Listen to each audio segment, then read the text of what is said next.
ਵਾਹਿਗੁਰੂ ਜੀ ਕਾ ਖਾਲਸਾ ਵਾਹਿਗੁਰੂ ਜੀ ਕੀ ਫਤਿਹ।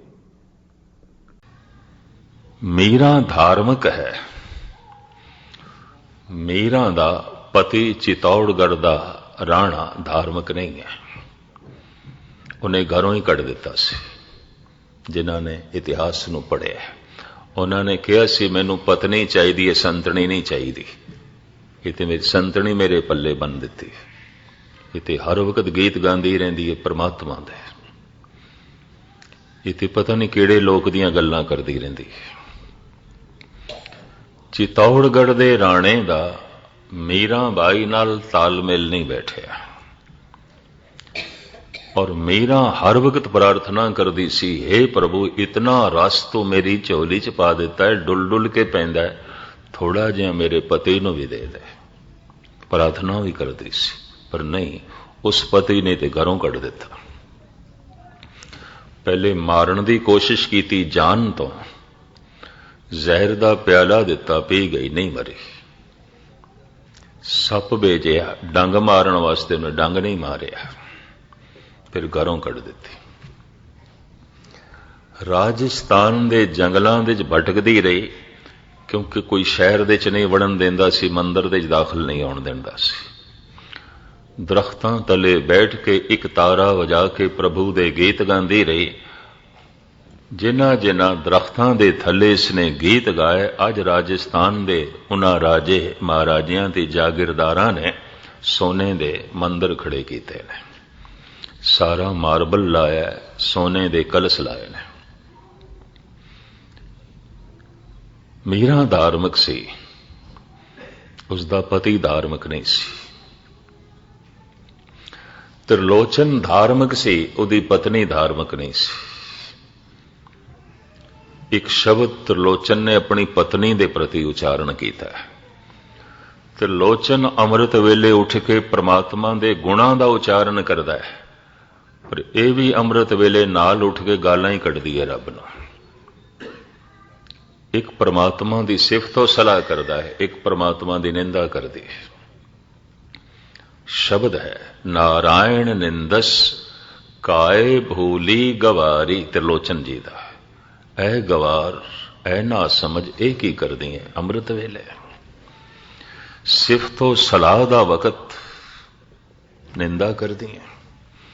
ਨਾਰਾਇਣ ਨਿੰਦਸ ਕਾਏ ਭੂਲੀ ਗਵਾਰੀ, ਦੁਖਰਤ ਸੁਕਰਤ ਥਾਰੋ ਕਰਮਰੀ। ਦੁਖੀ ਬਹੁਤ ਸੀ, ਤਨ ਕਰਕੇ ਇੱਕ ਰੋਗੀ ਸੀ ਤੇ ਅਧਕੜ ਉਮਰ ਹੋ ਗਈ ਸੀ, ਔਲਾਦ ਵੀ ਨਹੀਂ ਸੀ, ਬੱਚਾ ਵੀ ਨਹੀਂ ਸੀ। ਤੋ ਕਹਿੰਦੀ ਸੀ ਇਸ ਨਾਰਾਇਣ ਨੇ ਕੀ ਦਿੱਤਾ ਸਾਨੂੰ, ਇਹਦੇ ਗੀਤ ਗਾਈਏ। ਰੋਗ ਦਿੱਤਾ ਹੈ, ਰੋਗੀ ਤਨ ਦਿੱਤਾ ਹੈ ਤੇ ਬੇ ਔਲਾਦ, ਔਲਾਦ ਕੋਈ ਨਹੀਂ। ਕੀ ਲੋੜ ਹੈ ਇਸਦੀ ਸਿਫਤੋ ਸਲਾਹ ਕਰਨ ਦੀ? ਤ੍ਰਿਲੋਚਨ ਸਮਝਾਉਂਦੇ ਨੇ ਦੁਕਰਤ ਸੁਕਰਤ ਥਾਰੋ ਕਰਮਰੀ, ਦੁੱਖ ਸੁੱਖ ਤੇ ਤੇਰੇ ਕਰਮਾਂ ਦਾ ਫਲ ਹੈ।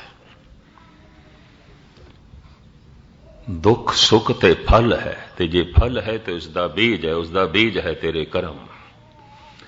ਤੇ ਪਹਿਲੇ ਹੀ ਤੂੰ ਦੁੱਖ ਭੋਗ ਰਹੀ ਹੈ ਤੇ ਫਿਰ ਉਹ ਬੀਜ ਬੋ ਰਹੀ ਹੈ ਜਿਸ ਤੋਂ ਹੋਰ ਦੁੱਖ ਪੈਦਾ ਹੋਵੇਗਾ, ਹੋਰ ਦੁੱਖ ਪੈਦਾ ਹੋਵੇਗਾ।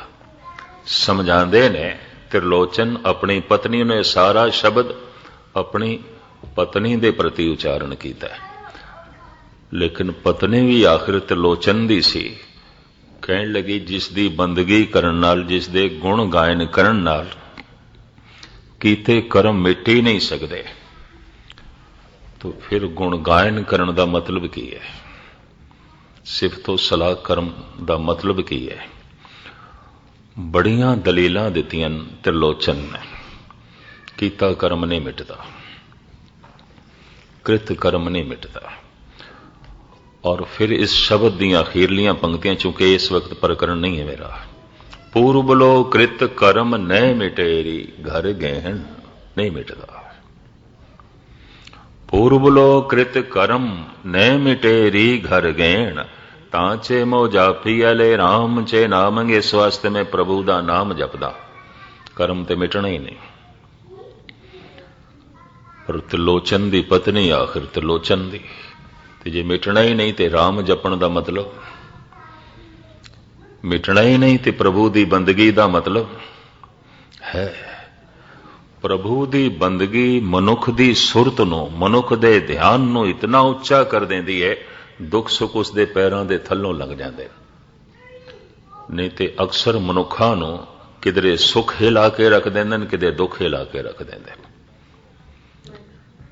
कोई सुख करके अयाश ते बदमाश हंकारी हो गया है, कोई दुख करके बेचैन ते बेहाल हो गया है।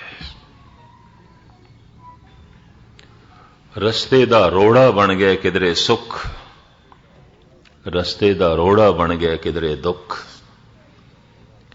कोई दुखां दे रोड़े नूं नहीं हटा सकिया, कोई सुखां दे रोड़े नूं नहीं, रुक गए ने। पर ओ मनुख कसवटी ते पूरा उतर गया, रोड़ियां दे उपरों लंघ आया है। रोड़े ते कोई गल नहीं, असी रुकना नहीं है। दुख ते कोई गल नहीं,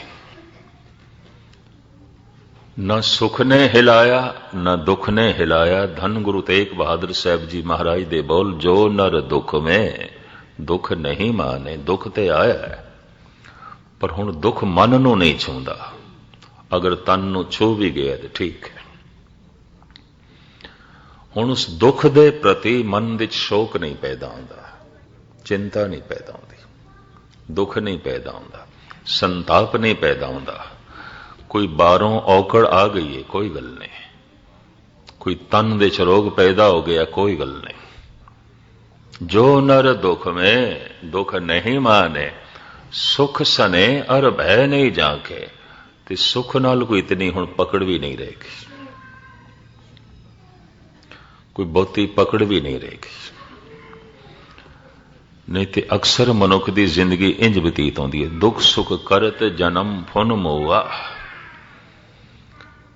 दुख दे च रोंदा रहा, सुख दे च हसदा रहा, आखिर मर गया। यही मनुख की जिंदगी होर की है। मैनू एक छोटी जी गाथा याद आई है। ईरान के शहनशाह ने किधरे फिरदौसी नूं कहा, मैं सारे संसार दियां इतिहासक घटनावां नूं जानना चाहना।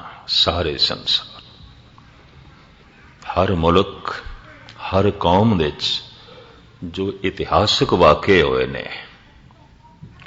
जो काबिले दीद होवन, काबिले शुनीद होवन, वो मैं जानना चाहना। तू संसार दियां सारियां ये महान घटनावां लिखती रूप विच मेरे सामने लिया। फिरदौसी शायर से और आप दी ज्ञात लई अर्ज करा, धन गुरु गोबिंद सिंह जी महाराज भी फिरदौसी नूं सन्मान देंदे ने। जफरनामा लिखिया है औरंगजेब नूं, जित दी जो चिट्ठी लिखी है, जफरनामे का मतलब जित दियां चिट्ठियां। उहदे च धन गुरु गोबिंद सिंह जी महाराज कहते ने, चे खुश गुफ्त फिरदौसीए खुशतर जवां के जूदी बवद कारे आहिर मना। औरंगजेब चल तो मेरी गल नहीं मननी सी ते ना सही, किसे होर संत महापुरुष की गल नहीं मननी सी ते ना सही। कम से कम तेरा दीनी भिरा इस्लाम नूं मनण वाला फिरदौसी ओदी गल ही मन लैंदा। कितना सोहना उसने लिखिया है धन गुरु गोबिंद सिंह जी महाराज।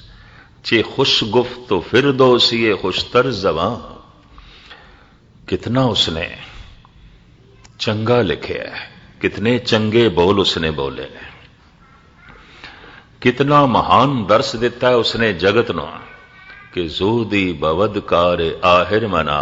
जल्दबाजी करना शैताना का काम होता है, जल्दबाजी दे ध्यान गहरा नहीं जाता। तू इतना जल्दबाज मनुख है, उसी जल्दबाजी तू अपने प्यो नूं जेल च पाया, उसी जल्दबाजी तू अपने तिन्ने बिरा कतल कीते, उसे जल्दबाजी दे च आके तू अपनी वड्डी बहन जहां आरा नूं गुत्तों धरो के जेल दे च पाया। वो दारे दा पक्ष लैंदी सी, प्यो दा पक्ष लैंदी सी, औरंगजेब दी मुखालफत करदी सी। और मूँह दे उत्ते औरंगजेब नूं उदों गालां कढण लग पई जदों पता चलिया कि औरंगजेब ने दारे नूं भी कतल कर दिता है। दारा फकीर तबीयत बंदा सी, दानी सुभाਅ दा भी सी ते ज्ञानी भी सी, शायर तबीयत भी सी, उसनूं भी कतल कर दिता। ते जद जहां आरा गालां कढण लगी, औरंगजेब नूं झाड़न लगी, गुत्तों धरू के उसनूं भी बंद कीता। 7 साल जेल दे च रही है, मरी भी जेल दे च। महाराज कहंदे ने गुरु गोबिंद सिंह जी, कम से कम तू फिरदौसी दी गल मन लैंदा, जल्दबाजी ते शैतानां दा काम आउंदा है ते तेरे हर काम दे उत्ते शैतानियत दी मोहर लगी है, क्योंकि तू जल्दबाजी कीती है, गहराई नाल सोचिया ही नहीं, किसी गल दी जो है तह दे जो है तू गया ही नहीं, गहराई दे जो है तू गया ही नहीं, उसनूं समझण दी तू कोशिश ही नहीं की। चे खुश गुफ्त फिरदौसी ए खुशतर जबां कि जूदी बवद कार आहिर मना। वाहिगुरू जी का खालसा, वाहिगुरू जी की फतेह।